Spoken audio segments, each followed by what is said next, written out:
I'm Rupande Shah. I have a firm by the name of Rupande Shah and Associates. We very happily call it RSA, easier and shorter.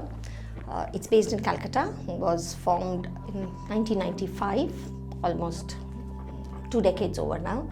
We do a lot of niche interior work.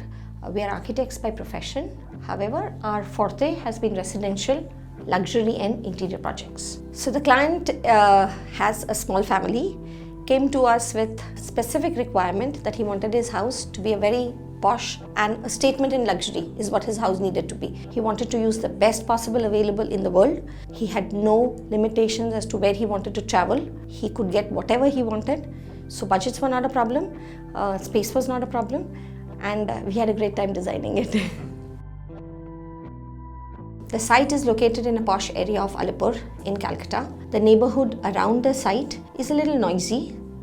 Also, the site was situated in such a way that it had a long access road. This was north.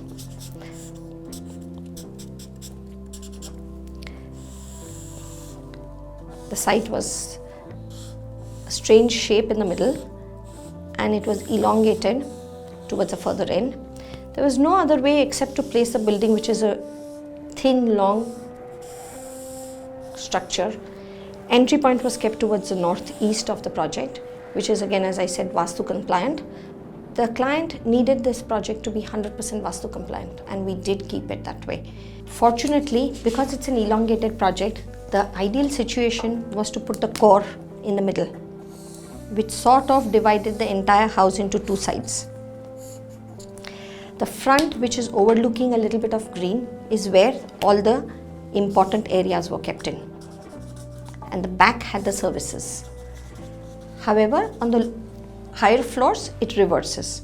On the ground floor, when you're entering in from this point, this is where the formal living was kept in, which overlooks a beautiful, small, however, a nice green space with a little water body in the front. The back area has a study room and the services which include the parking and all. The core being in the center had become an important part of the house itself. So we did not try and eliminate this as just a normal staircase. Even the staircase details were taken care of very well. When you're coming onto the first floor, the dining was again overlooking the green space which is towards the east side. An informal sitting area, the kitchen and the guest rooms were kept towards the back. The core then leads upwards. As you come to the second floor, the son's bedroom was kept towards the back, which is the southwest part of the house, and it had to be Vastu compliant. He had a sitting area for himself, his bedroom and ensuite on the other side.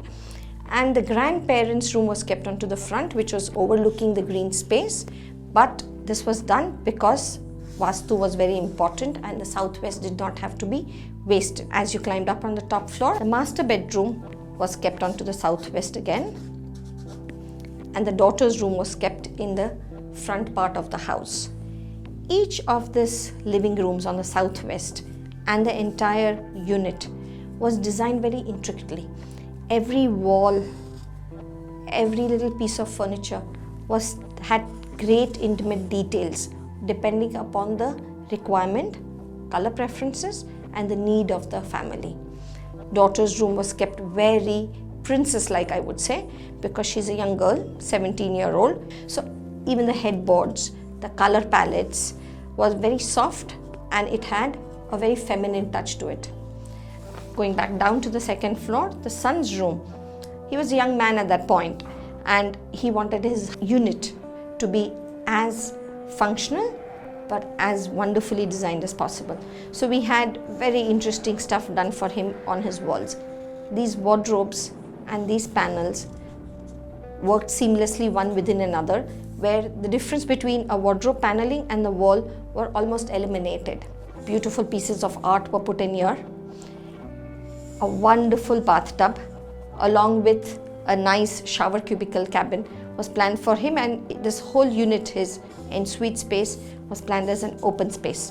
So he had the feeling, the luxury of space, but still each unit was very functionally cabined off and closeted off so that the individual areas could have usability within themselves itself. The mother's room was very simple but functional.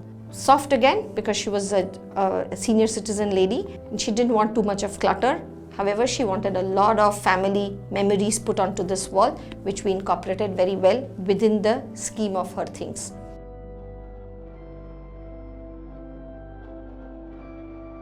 I think it was one of the wonderful journeys that I have gone through.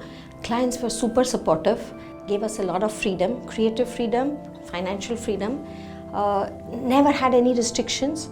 I think it brought out the best in our process as designers. It was team effort, couldn't have been done as a single-handed experience any which ways. The client supported us into all parts of logistics and things of that sort, and we as designers gave it our 100% best. It was a journey which lasted for about a year and a half, and I think it was a great journey.